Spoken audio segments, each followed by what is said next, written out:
we've got the University of Windsor versus North Carolina State University, Game 2 here in the CSL playoffs, round of 128. I am Zeron for UWin Esports and Terrible Damage. Going to be solo casting Game 2 here, and it will be between these two players. First up in the bottom right for the University of Windsor, the orange Terran, it is Soul. And in the upper left, he'll be taking on his opponent, the pink Terran for North Carolina State University, Paradigm, or Paradigm Marine Marauder Medevac. So just a little chat going on here about the map. The map is Entombed Valley. Actually one of perhaps my favorite map right now. I was not a fan early on, but the map pools in tournaments and the ladder have gotten bigger and bigger, and Entombed Valley I feel has the right fit. It can be a little rough as it turns into very much 3-base versus 3-base play, and a lot of contention here on the fourth, but interesting map nonetheless, especially here for TVT. Soul is actually quickly becoming the TVT specialist here on the team, once again with another TVT. We'll have to see what he's going to pull out in this game. Does wall off to prevent any early scouting, so that can make it quite a guessing game. I really like that in TVT to get that wall off. I mean, beyond any other matchup, the early game options in TVT are definitely the most varied. You can have a lot of one-base play, you can have early expansion, you can have triple expansion, you can do pretty much anything. So keeping your opponent in the dark can help a lot, no matter what you're doing. But so far, neither player tipping their hand, actually neither player going for gas as of yet, suggesting both going in for one Rax fast expands. And there is, and a cancel. What is going on here? He puts down the expand, cancels, then puts down a barracks, and another barracks, and another barracks. Trying to play some mind games, though. Soul never actually scouted the command center, so that wasn't actually very useful. But we're going to be seeing 1, 2, 3, 4 barracks off one base coming down here. I actually don't like this build. I've played around with a lot of all-ins as Terran, and the one base barracks aggression, particularly like 6 racks, often isn't that strong, but you can definitely catch your opponent out with it. And if he's not expecting it, and here we have triple command center, so this could be pretty rough. So gasless triple command center versus 4 racks. The map control also going for Paradigm. So gonna be blindly trying to hold this big all-in push out of Paradigm. There really is no follow-up here. He's got no tech, got no economy. He's gonna be pulling SCVs here. A lot of SCVs, maybe all the SCVs with this push. The good thing, just everything is going Paradigm's way right now, other than Soul not scouting the expansion.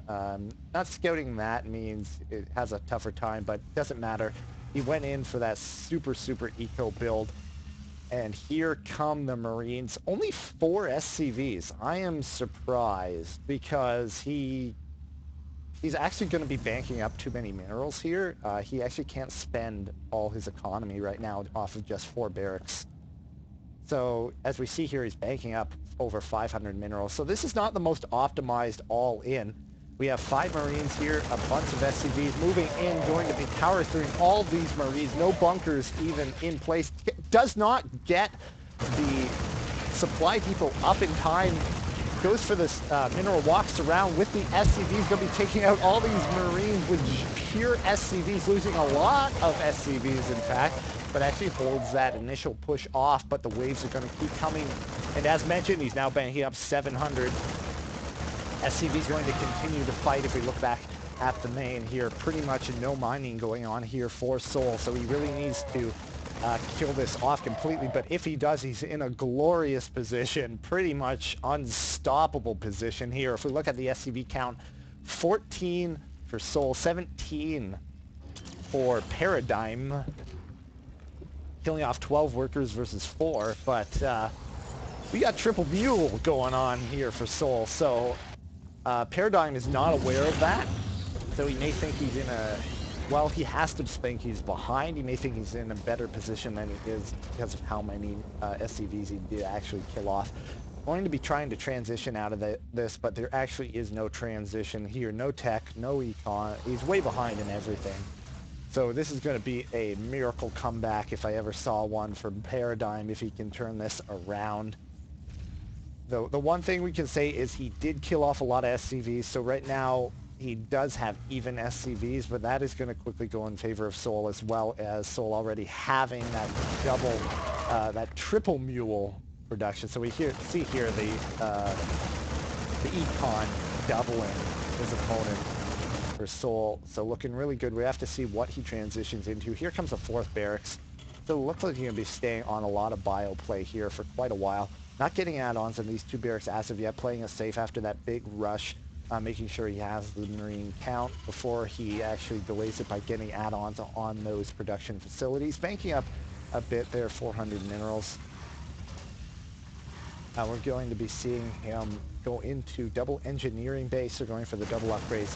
Not going to be looking for a big counter push timing, but rather investing in the late game, trying to get more ahead, as Artosis would say, on your head, get more ahead. And that's exactly what Soul's doing here. Just going to be taking his third, getting his upgrades, getting so far ahead that it's insurmountable for Paradigm.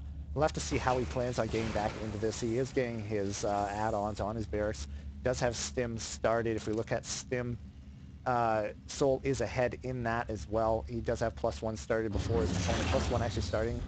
And double engineering bay, a bit of a bold move here at a Paradigm, because if Soul was going to go for that big counterattack timing, investing in that double upgrade after not having really the tech there to support it is not the best. If I look at Paradigm's vision, okay, he does have a scan telling him what's going on. So not doing that completely in the dark. If he didn't have that information, it could have been just about anything coming at him. But he does have an idea of what is going on. If we look at the SCV count, as I mentioned, it now has gotten way ahead there for Soul, up to 44 to 27. He's going to continue to be way, way ahead for Soul. And it's just going to be a bit before either player decides to attack. Paradigm not wanting to attack as he needs a longer game to possibly even come back in this in any way. And Soul wants to exploit his advantage, which is also in the longer game, as he's investing in the double upgrades, the production, powering up heavily. Now going to be moving into the factory tech finally here at 11.5 minutes, which is also around the same time as Paradigm is doing it. So it's very interesting. Both players going in for similar plays at similar times, but Soul just has a way better economy. So often we see in non-mirror matchups comebacks happen because of the asymmetry. They have much different options, so that can play off in different ways. When you have a mirror matchup, and then you play not only in the mirror matchup behind, but play the exact same style, you're making it so hard on yourself to come back, because you're just going to have less of the same stuff. So you can't win any battle, pretty much. The key thing to remember here, though, is the reinforcement time. Having to move all the way across the map, you have the time to get out an extra round of Marines, and that can make the difference in a battle. But here comes a big push out. Combat shield's only halfway done here for Soul. If we look at the Marines of Paradigm, he does have combat shields done and Stim, so he could actually hold this off. If we look here, 24, 32, 35 Marines versus, yeah, 34 Marines. So Soul can't actually get anything done with this little blob of Marines here. He actually is outgunned with the same tech, actually worse tech, because combat shields is not done, but he does have 1-1 done, as does his opponent. So looking very similar in terms of Marine counts here, pushing towards Paradigm. And he's going to try and move up into the third note, decides against it, being very hesitant in terms of what he's doing. Gets a scan off, still going to commit. I'm a bit surprised at that, but gets a good arc here. Moves up, not sure if he has enough. Very close fight here. Looks like Paradigm may be able to just barely power through. Could come down to the last Marine in this little fight here. Oh, no, Soul survives with 3 Marines left over. Well, if you look at the supply, it's 110 to 53. It doesn't actually matter that 3 Marines survived. It's everything else going on in this game. The production Marines picking in who come down. Those Marines to try and help out. Losing SCV's wave was already behind. 75 SCVs, but 30 plummeting down to 25 SCVs on the field. And this Marine flood is just not going to stop, and there's pretty much nothing left that Paradigm can do. This is pretty much tip of the scale here. So we're going to force a liftoff here on the natural, most likely. No targeting down the supply depots at first. Going to lose those Marines, but again, we have this Marine train moving across the map, and the production just isn't there for Paradigm to be able to stop this. Looks like he's going to power through, and there's the GG. Paradigm gives it up. Seoul takes game 2, and University of Windsor goes up 2-0 in this matchup. We're going to be moving on to game 3 of this best of